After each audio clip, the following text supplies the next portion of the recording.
Amém. Amém? Se você tem uma Bíblia, abra a Bíblia do Evangelho de São Lucas, no capítulo 5, do versículo 5 também. Lucas 5, 5.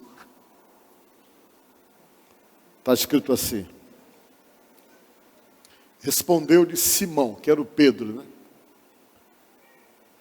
Mestre, havendo trabalhado toda noite, nada apanhamos, mas sob a tua palavra, debaixo da tua palavra, nós vamos lançar as redes. Eu lançarei as redes. Amém? Podemos assentar.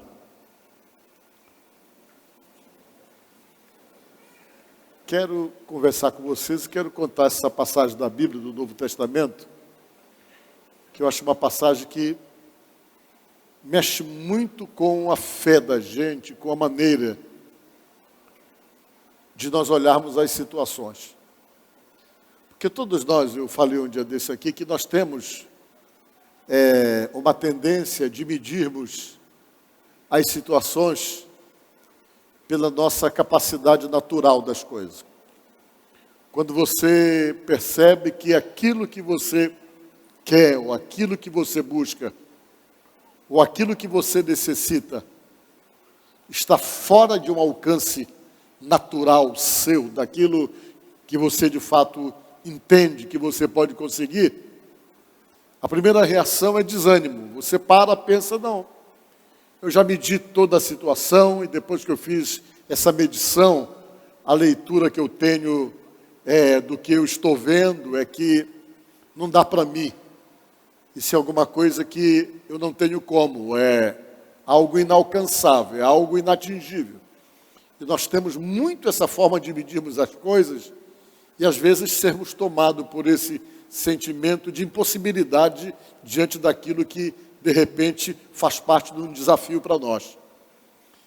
E a forma natural de olhar as coisas é até certo ponto muito normal, porque nós somos naturais. E como nós somos naturais, o que acontece? Nós medimos tudo pela naturalidade das coisas. Existem coisas que nós entendemos, não, se passa do limite da física, ninguém pode ir contra a física. Se isso aí não é lógico, não tem como conseguir, porque não tem lógica, ou não tem aquilo que nós chamamos de probabilidade. Sempre que você vê a probabilidade e a possibilidade das coisas, você enxerga a tal da luz do fim do túnel. E quando você enxerga a luz do fim do túnel, que é uma visualização imaginária, você se apega naquilo ali como uma possibilidade que existe, por conta de existir um fiapozinho de esperança que torna possível aquilo. Mas quando você não está diante de uma situação que não tem probabilidade nenhuma, que não tem lógica, que você, ao medir, ao analisar, você só chega à conclusão que está fora do seu alcance, que você olha e diz, não tenho como, a tendência é desanimar, é desistir. Só que Deus tenta falar com a gente e tenta dizer para nós o seguinte, que andando com Ele a gente não tem que desistir de nada, nem desanimar. Uma das coisas que Deus tenta nos motivar exatamente em acreditarmos e irmos nessa crença além do natural das coisas. É ultrapassar o natural e chegar no sobrenatural. É quando você começa a acreditar exatamente na possibilidade das coisas diante de todas as situações improváveis que você esteja vendo com seus olhos.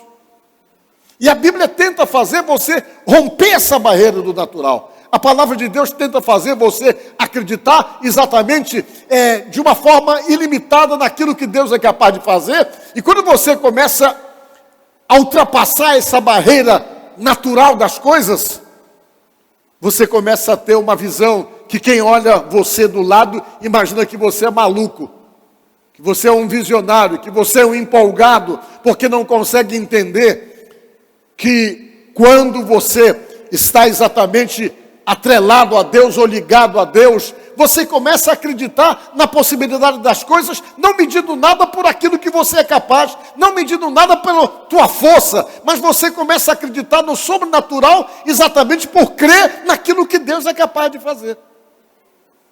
Veja a história do Davi. Sabe que a probabilidade dizia? Que ele não tinha como vencer aquele duelo. A lógica dizia, não tem como. Só que Deus estava no meio da coisa. Quando ele chegou diante do gigante Golias, o gigante Golias olhou para ele e diz a Bíblia que o desprezou ele na hora. Achou que aquela seria a batalha mais fácil que ele ia ter que enfrentar. Por quê? Porque ele viu diante dele uma pessoa desarmada, viu diante dele uma pessoa que não tinha nem mesmo uma estrutura física capaz de poder peitá-lo, e ele olhou e ele desprezou. E o Davi estava ali movido por quê? Por uma fé. Quando você está movido pela fé em Deus, o que acontece? Você entra no sobrenatural. E ele desceu lá da montanha, e quando foi avisar o Golias, olha, tem um adversário à altura para você, ele imaginou que era um camarada do tamanho dele, ele tinha 2,80 metros, ele imaginou assim, acharam um camarada do meu tamanho. Quando ele vê, desce um garoto, saindo da adolescência, ruivo, nem corpo forte ele tinha, porque ele não estava servindo o exército. Todos os irmãos dele estavam no exército, servindo no exército de Israel, menos ele. A aparência dele não era uma aparência que era compatível com os homens que eles precisavam para poder estar numa batalha. A prova é que quando ele chegou lá e se apresentou diante do comandante da guarda, olha, eu tenho condições de poder enfrentar esse soldado chamado Golias, ninguém acreditou. Tentaram armá-lo, e quando tentaram armá-lo, as armaduras que tentaram colocar nele não servia para ele, que era pesado demais, ele não conseguiu nem sair do lugar. E ele tentava convencer todo mundo que ele ia para a batalha com a força de Deus, mas ninguém conseguia entender aquilo. Ele começou a contar uma história sobrenatural. Olha, eu matei, foi um urso que tentou pegar uma ovelha do meu pai. Deus me deu uma força, eu matei o urso. Todo mundo ouviu aquilo ali, mas ninguém acreditou. Mas na hora do sufoco, não tinha para quem mandar, não tinha uma pessoa para mandar. Era uma questão de honra e de moral para a própria tropa. Aí disseram, não, a gente não tem tu, vai tu mesmo, vai você mesmo. Pelo menos você morre honrosamente e levanta o moral da tropa para poder combater esse exército. E mandaram ele se acreditar. Ele não tinha a roupa adequada, não tinha uma espada na mão, não tinha nada, mas ele usou o que ele sabia usar e é o que Deus faz. Deus não precisa de muita tecnologia para te dar vitória em determinadas situações. Ele só precisa usar você naquilo que você sabe fazer de melhor. E o que ele sabia fazer de melhor? Usar uma baladeira, usar uma funda, era com ele. Isso aí ele sabia. Usar uma espada, não sabia. Talvez usar um arco, não sabia. Mas usar uma baladeira ou usar um estilingue, era com ele. E Deus só precisava disso para poder aprimorar uma ação sobrenatural em favor dele. E vocês sabem da história. Ele chegou lá e quando ele chegou, o Golias olhou e disse, rapaz, por um acaso eu sou um cão para que tu venha lutar comigo com um pedaço de pau na mão? Porque ele trazia um cajado que todo pastor usava, um pedaço de pau que eles usavam para poder se apoiar para subir montanha. E para poder colocar as ovelhas no lugar. Ele olhou e disse, vem cá, rapaz, por acaso eu sou algum cachorro, algum cão para você vir para um duelo comigo, usando um pedaço de pau na mão, rapaz? Aí ele começou a usar da intimidação, que era comum dos guerreiros. Uma das formas dos guerreiros era tentar derrotar você psicologicamente antes de matar você, para poder fragilizar e enfraquecer você. Eles usavam muito a palavra de intimidação. E ele chegou e usou com o Davi. Só que o Davi era blindado para aquilo. Ele não se abalava com essas questões que as pessoas falavam. Ele se sustentava na fé que ele tinha em Deus. E o que diz a Bíblia? Que o Golias olhou e disse, rapaz, não, eu vou te matar, rapaz. Eu vou te matar. E vou te espedaçar todinho. Vou deixar os teus pedaços aqui espalhados no deserto. Os teus pedaços, sabe para quê? Para ser comido pelas bestas feras do deserto. Tu vai ser comido pelos animais depois que eu te espedaçar todinho. O Davi olhou para ele dizendo essas palavras de intimidação, mas não se intimidou. Por quê? Porque ele estava movido pela fé. Quando você está movido pela fé, você entra no sobrenatural de Deus. Sabe qual foi a resposta dele? Qual foi a resposta dele? Ele olhou para o Golias e disse: olha, tu vem contra mim com espada, com lanças, mas eu vou contra ti em nome do Senhor dos Exércitos, aquele a quem tu tens desafiado. E fica sabendo que hoje o Senhor te entregou nas minhas mãos. Isso é fé, gente. O cara tem essa coragem de dizer um negócio desse, sem nenhuma espada, sem nada, mas acreditando que ele tinha um Deus que fazia ele entrar no sobrenatural e que esse Deus ia entregar o gigante na mão dele. É exatamente assim que Deus faz. Os desafios podem ser enormes, gigantescos, mas quando Deus entra na tua história, o que é impossível Ele torna possível, e o que parece inalcançável, Ele coloca nas tuas mãos. Deus age assim. E Deus precisava dizer isso para as pessoas, para poder mudar a forma de ver as coisas e o conceito que as pessoas tinham dos seus próprios desafios. E foi isso que aconteceu nessa passagem aqui.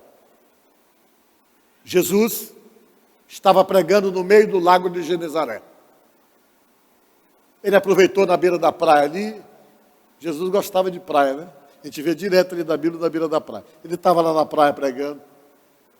Aí o pessoal foi chegando, e começaram a jogar ele para a água, assim. Ele estava se arredando, e a pressão das pessoas, ele estava vindo já pisando na água aqui, e o pessoal cada vez mais próximo. Ele pegou, olhou, viu os camaradas lavando umas redes na beira do lago. Estavam lá lavando as redes para guardar, para sair de madrugada e pescar de novo. Ele olhou e disse: me empresta o barco de vocês aí, gente. Estou precisando do barco de vocês. Dá uma emprestada aí. O pessoal, beleza, tome. Deram o barco para ele. Ele pegou o barco, que ele fez? Ele aproveitou e fez do barco um púlpito ou um altar para poder conversar com as pessoas. Que aí ele não ficava pressionado mais. Ele subiu no barco, sentou no barco, diz aqui a Bíblia, e no barco ele começou a falar com todo mundo, a pregar, a ensinar as pessoas que estavam ali, que foram procurá-lo para poder ouvir o que ele tinha para falar. E diz a palavra de Deus que quando ele terminou, ele olhou para os camaradas que ajudaram ele emprestando o barco, que era nada mais nada menos do que o Simão Pedro. E ele disse assim: agora vocês vão lá, no meio do mar, do lago de Genezaré, e joguem as redes de vocês. Jogue a rede lá no mar. O Pedro, que era meio bocudo assim, gostava de falar o que sentia, ele olhou e disse: mas como? Nós estamos lavando as redes. A gente pescou a noite inteirinha, a gente passou a noite pescando. E a gente não pescou nada. E a gente está acostumado, a gente é profissional, a gente sabe como é que é essas coisas. Quando você não pesca, não adianta tentar, que você não vai achar mesmo. E todo pescador sabe que é assim. Quando você sai para pescar, que está ruim a pesca, desiste e volta no outro dia. E ele pegou, foi e argumentou a experiência que ele tinha da convivência natural, a experiência do dia a dia, aquela rotina que eles tinham de pescar, fez ele pegar um tipo de experiência, ter o know-how da coisa e saber como é que as coisas funcionavam. Ele imediatamente olhou para Jesus e questionou, dizendo: olha, não dá não, a gente pescou a noite toda, como é que a gente vai voltar para o mar para jogar a rede novamente, para pegar alguma coisa, se a gente sabe que no normal, na experiência, a gente não vai pegar nada, porque o mar não está para peixe, ponto final. Mas o Senhor está mandando, né? E a gente vai por causa da sua palavra, o Pedro falou. Nós não pegamos nada, mas sob a sua palavra, ou debaixo da sua palavra, nós vamos lançar as redes. Meus irmãos, eles saíram, e quando chegaram lá no meio do lago, que eles jogaram a rede, ou as redes, a Bíblia diz que eles pegaram uma quantidade de peixe enorme, como eles nunca tinham pego antes. Pedro ficou apavorado. Rapaz, que é isso? Que é esse camarada? Que poder que esse homem tem? E quando ele voltou de lá da pesca, ele dizia: Senhor, arreda de mim que eu sou pecador demais. Eu sou um cara errado demais, arreda de mim, eu não sou nem digno de estar perto do Senhor. Ele começou a comentar sobre isso, começou a se sentir indigno de estar perto de Jesus. Porque ele percebeu o poder que havia em Jesus, a autoridade que havia em Jesus, e como Jesus pegava uma situação improvável e tornava uma situação provável exatamente pelo poder que ele tem. E eles foram naquela experiência. Jesus estava forjando nele exatamente essa visão, essa percepção. Não há impossibilidade para Deus, não há impossível para Deus. As impossibilidades existem para você, as impossibilidades existem para mim, mas quando se trata de Deus, fé e confiar nele, você não tem que ter uma visão fundamentada na sua visão natural. Você tem que olhar além, você tem que enxergar de uma maneira sobrenatural. Por quê? Porque quando você começa a usar da fé e confiar em Deus, você não entra mais no natural das coisas, você começa a entrar no sobrenatural, e tudo aquilo que parece inatingível, inalcançável, torna-se alcançável, torna-se atingível. Por quê? Por causa do poder que esse Deus tem. Olha o que diz aqui a palavra de Deus no outro texto, só para a gente mais ou menos se situar, em 2 Coríntios, capítulo 5, versículo 7. Olha só o que diz a palavra de Deus. Diz assim: visto que andamos por fé e não pelo que vemos. Quando você se envolve com Deus, você não se mede e não anda baseado no que você está vendo. Porque o que você está vendo, que parece obstáculo, impedimento para você, é superável pelo poder da fé e pelo poder de Deus. O que é que você está vendo ultimamente? De repente você está aqui e a tua vida está totalmente poldada, totalmente limitada, porque o que você está vendo é somente impossibilidade para você. Ah, mas você nem tem como. Você já desanimou. Porque a avaliação sua é desanimadora diante do que você está enfrentando ou que você está passando. Só que naturalmente, às vezes, nós não conseguimos as coisas. Porque naturalmente, se fosse possível, você conseguiria. Porque seria do modo natural, daquilo que é possível para você, ou que está dentro das suas possibilidades. Só que tem momento que você tem que surfar na onda da fé e do sobrenatural de Deus. Diga glória a Deus. Tem que ir mesmo e começar a acreditar no que Deus pode fazer. E quando você vai e usa essa fé, essa confiança, você entra dentro desse contexto aí. Não é pelo que eu estou vendo, mas é pela fé no Deus que eu acredito, naquilo que Ele pode fazer. Alguém me disse que não tem jeito, alguém disse que é um problema sem solução, mas eu continuo confiando. Por quê? Porque eu não me movimento, eu não me conduzo dentro daquilo que eu estou vendo, mas o que me sustenta é a minha fé. Talvez muitos de vocês aqui estão de pé porque a fé tem sustentado você. Talvez muitos de vocês aqui estão resistindo pancadas e baques dificílimos, porque Deus tem sustentado você. Talvez se fosse de uma forma natural ou totalmente humana, talvez você já não tinha mais estrutura para suportar o que você de repente tem suportado. Mas a fé em Deus te sustenta e te ampara diante das situações mais inusitadas da própria vida. E a proposta da palavra é exatamente essa: fazer você viver pela fé. A Bíblia diz no texto, o justo viverá da fé. Procura esse texto dizer. O justo vive da fé. Quem é de Deus vive pela fé. Pode ser taxado de maluco, de fora da bolha, que eu uso muito isso agora, ou dentro da bolha. Pode ser taxado de empolgado demais, mas viver com Deus é viver realmente sobrenatural de Deus. Senão não tem sentido viver com Deus, gente. Como é que você vai viver com Deus que tem um poder sobrenatural e não experimentar o sobrenatural dele na tua própria vida? Não tem como. E é preciso ter fé. Todavia, o meu justo viverá pela fé. E se retroceder, nele não se compraz a minha alma. É mais ou menos isso aí. Que fala que o justo vive pela fé. Quem é de Deus? Quem é justo? É o que é justificado por Deus.